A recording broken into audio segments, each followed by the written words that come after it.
kita akan masuk ke dalam subbab 1.2 di mana kita masih akan belajar tentang ruang vektor. Nah, ruang vektor yang akan di subbab ini adalah ruang vektor secara umum. Tapi sebelum masuk ke ruang vektor tersebut, di sini ada satu definisi, yaitu tentang ruang baris, ruang kolom, dan ruang nol ya. Nah, dari suatu matriks ya. Jadi A itu adalah sebuah matriks ya. Matriks berukuran M kali N ya. Berarti ada M baris ya, dan ada M kolom. N kolom.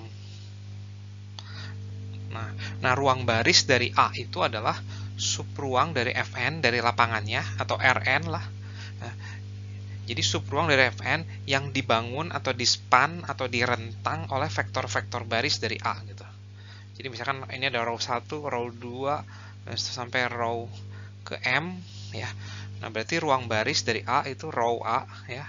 Notasikan dengan row A adalah span dari R1, R2 dan seterusnya sampai Rm. Nah, jadi row A itu adalah subset dari Rm ya. Oh, Rn sorry. Ya, karena ada n elemen ini. Ada n elemen. Nah, kemudian ada ini ruang kolom itu ada A adalah span dari ini sekarang kolom-kolomnya nih C1, C2 sampai ke Cn. Dan yang terakhir yaitu adalah ruang nol. Ruang nol itu simbolnya adalah ker A yang merupakan solusi ya, dimana ini sama dengan 0. Ya, solusi dari SPL homogen AX sama dengan 0. Jadi semua solusi yang ini. Nah, perhatikan bahwa vektor 0 itu selalu ada di row A, selalu ada di col A, dan selalu ada di ker A ya, vektor 0. Karena 0 adalah kombinasi linear dari vektor-vektor ini, 0 juga kombinasi linear dari vektor-vektor ini, dan 0 juga A kali 0 tuh pasti 0 ya. Oh ya, satu lagi, ker A itu adalah subset dari R ini ya, Rn ya. Rn ya. Kalau col A itu subset dari Rm ya. Habis ini ada contoh sehingga jadi lebih jelas. Nah, berikut ini ada satu contoh. Saya punya matriks A, ukurannya matriks A itu adalah 2 kali 3 ya. Ada 2 baris dan ada 3 kolom. Nah, oleh karena itu, row A-nya adalah span dari 131, 102 ya. Subset dari R3 ya. Nah, saya punya col A, itu span dari 11, 03 dan 12. Subset dari R2 ya.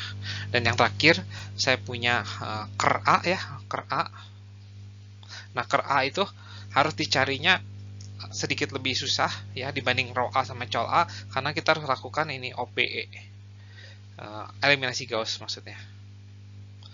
1, 3, 1. Nah, ini menjadi 0 ya.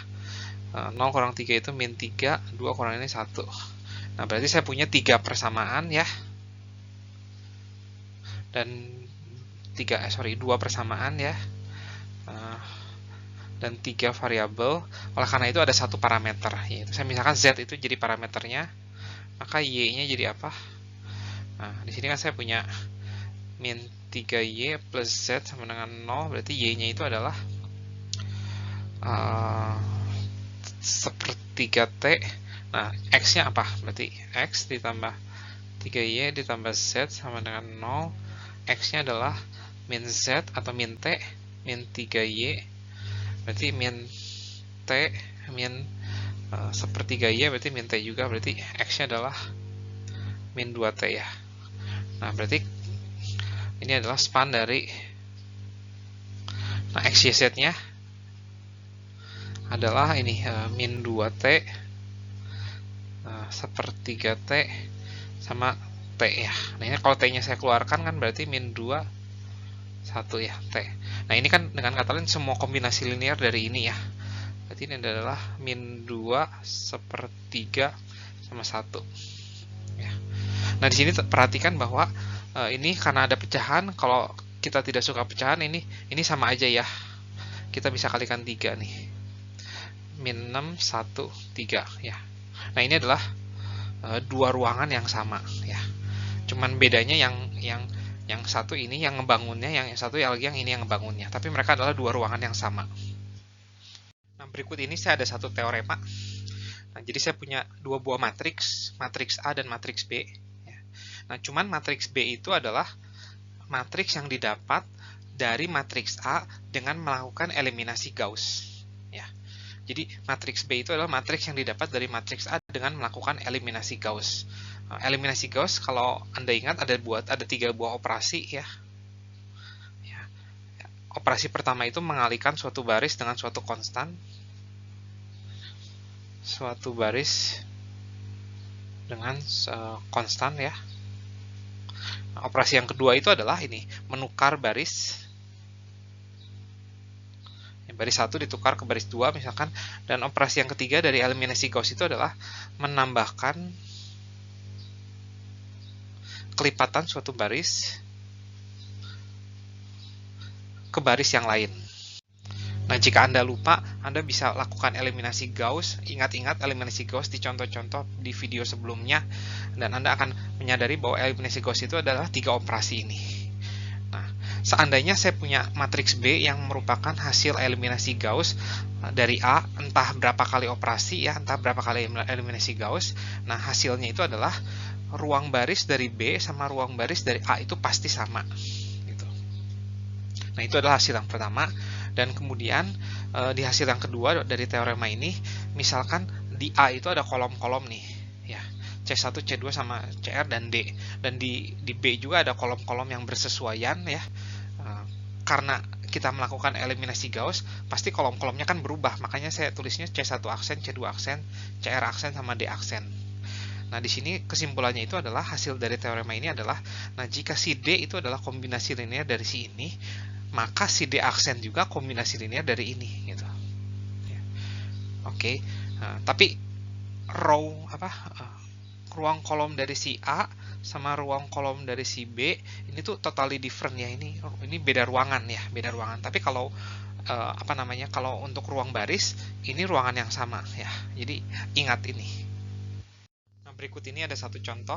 Nah, saya punya matriks yang sekarang udah lumayan lebih besar ya, 4x4. Saya akan lakukan eliminasi Gauss di sini ya. Nah, kita lihat di sini 1, 0, 2, 2, 1. Kemudian ini sudah 0 ya, jadi saya nggak apa-apakan. Kemudian ini adalah 0 ya, 0 juga. Ini 0 juga nih, 1 kurang 2 min 1, 3 ini kurang 2. Nah, ini 0, saya nggak akan apa-apakan. 3 ya. Nah, kemudian saya akan lakukan eliminasi Gauss lagi. 1, 0, 2, 2, 1. Ya. Ini 0, 1, 1, 2, 5. Ini nggak akan saya apa-apakan. Nah, ini akan saya bikin 0 nih.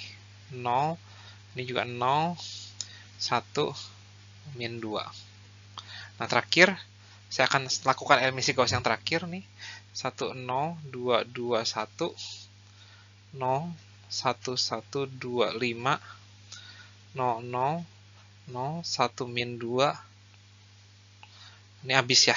Nah, di sini jadi saya punya sebuah matriks B ya. Matriks B ini tuh matriks B-nya, ini matriks A-nya ya. Nah, dan menurut teorema yang tadi ya, ruang baris dari si A nih, ini A nih. Jadi rho A adalah span dari vektor-vektor baris dari A gitu.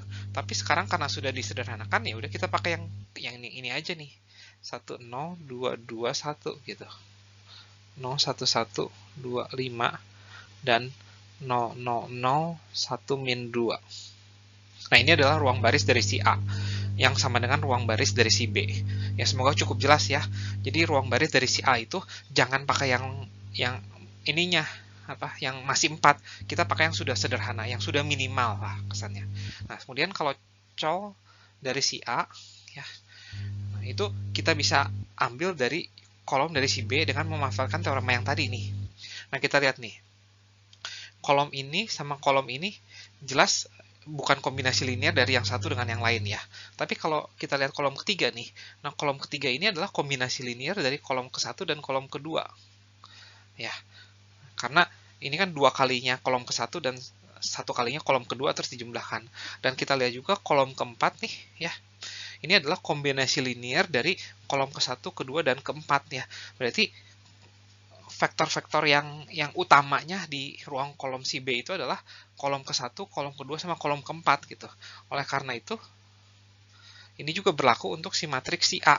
Oleh karena ini, ruang kolom dari si A itu bisa dibangun oleh kolom ke-1, 1, 0, 1, 0, kolom kedua, dan kolom keempat ya, 2, 2, 1, 3 ya. Nah, semoga cukup jelas nih. Jadi, untuk membangun atau untuk menentukan ruang kolom dari si A, kita jangan pakai matriks B, tetap pakai matriks A, tapi menentukan yang mana kolom yang mananya itu pakai matriks B gitu. Dengan melihat ini ya, satu utama ya. Nah, satu utama ya. Nah, satu utamanya ada di kolom 1, di kolom 2, dan di kolom ke 4 ya. Kolom ketiga itu nggak punya satu utama nih. Kolom kelima juga nggak punya satu utama. Ya. Nah, semoga cukup jelas dari dua contoh ini. Nah, jadi kita bisa menentukan ruang kolom dan ruang baris dari suatu matriks yang paling minimal gitu. Jadi nggak semuanya kita tulis.